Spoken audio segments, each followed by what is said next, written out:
mor dacă vezi după asta.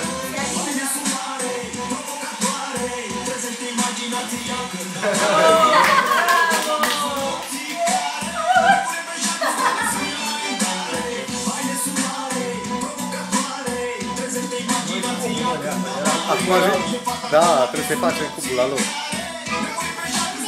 Dar nici nu primează.